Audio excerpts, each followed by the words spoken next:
Good morning mga ka-DIY, Nilo DIY Projects po ulit. Magbibigay naman po tayo ng konting tips. Ito po, magre-repair po tayo ngayon ng ating distributor vacuum advancer. Mapapansin nyo, halos nakasagad na siya. Tinesting na po natin to. Wala talagang movement, hindi gumagalaw kahit anong lakas ng vacuum. Subukan po natin ma-repair para matanggal po natin yan. Meron lang pong tatanggalin nyo lang muna yung inyong 3 bolt ng distributor cap. Yan, isa, dalawa, isa pa sa ilalim. Tanggalin nyo yung distributor cap. Ito, meron siya ditong bolt ulit, isa dito sa labas at saka isa dun sa loob. Tanggalin nyo lang yung vacuum hose. Ito na po, tanggalan natin yung distributor cap. Ayan yung loob nya, yung maliit na bolt na yan. Ayan, yan po yung tatanggalin nyo para tumbaklas yung advancer. Bulugan nyo lang po yan. Ingat lang, maliit lang po kasi yung bolt.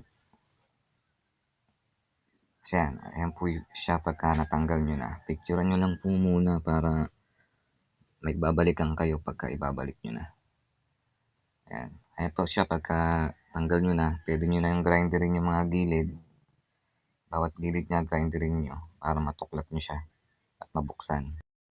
Ayan na po, natanggal na natin yung ating distributor advancer. Pwede na natin siyang grinderin. Ayan, grinderin nyo po yung mga gilid niya.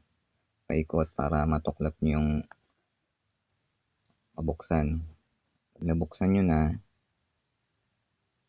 ayan, ayan po yung loob niya. Linisan nyo po yan, tanggalin nyo. Gusto nyo yung itim na part na yun yung malutong. Minsan nga parang kalas-kalas na talaga yan. Kasi yan, pagkatapos yung malinisan yan, may iwan niya parang tela. Pahiran nyo po ng beta gray o yung black silicone. 2 coating, isang coating patuyuin nyo, pahiran nyo po ulit. Pag napahiran nyo na, napatuyo nyo, ayan, ibalik nyo na, isara nyo na ulit ng mabuti.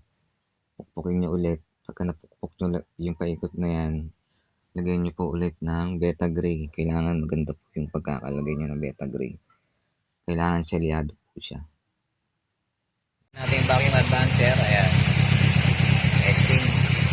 I-rev natin kung gagalaw.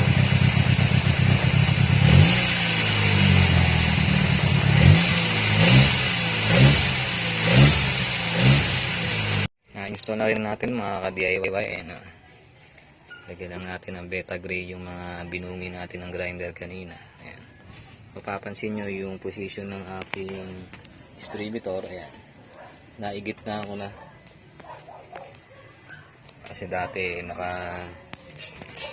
nandito yan, nandito siya, itong bolt na to nandito sa dulo, nakasagad ng advance, gawa nga ng sira yung advancer.